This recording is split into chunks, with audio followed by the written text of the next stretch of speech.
This is Billy Joe Maynard, and you're watching a special newscast on SCS. Today we have a special broadcast to help shed some light on the world of human trafficking and modern-day slavery.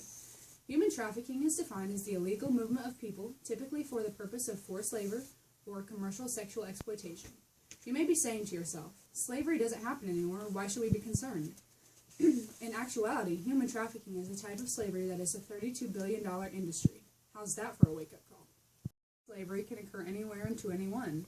Men are often trafficked into difficult labor jobs, while children can be trafficked into anything from textile to agricultural jobs.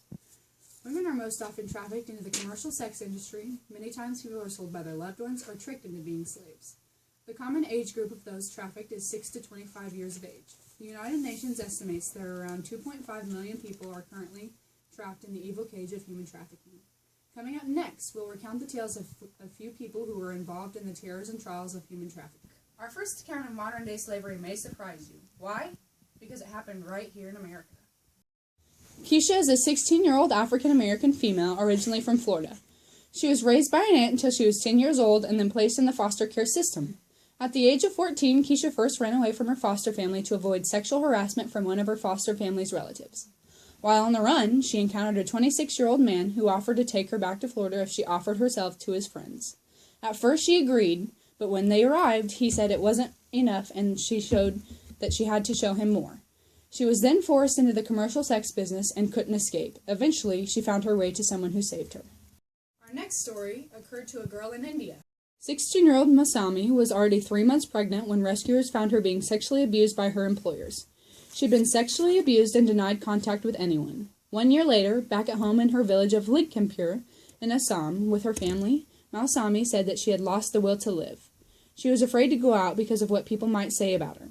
Hiding her face behind a veil, she said, "I feel very lonely and want to kill myself. I guess that's the only way out of this misery." Our final story occurred in Uganda and Kenya. Needing to find money for his school tuition, Lutulo tried everything. One day, a man told Lutulo that he needed workers for a Kenyan factory. Lutulo told the man that he would be willing to help out, and together they traveled to Kenya. Other men and women also met them to travel to Kenya, and they soon found themselves at a large mansion. Suddenly, the man's kindness turned into harsh anger. He ordered them to give up all their IDs and phones. They were then shown a video of a man who had been suffocated with a bag because he had attempted to escape. The man said that instead of being factory workers, they were now sex slaves. Every room had a camera, and they were recorded while they were forced to have sex with strangers. After a month and a half of captivity, Lutulo was allowed to accompany his captors into town. When they stopped to have lunch, he ran away. Law enforcement officials in Kenya opened an investigation, and Lutulo was able to return to Uganda and receive medical attention.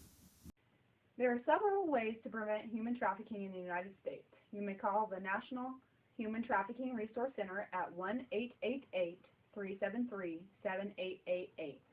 You can also spread awareness in your community and donate to an anti-trafficking organization near you.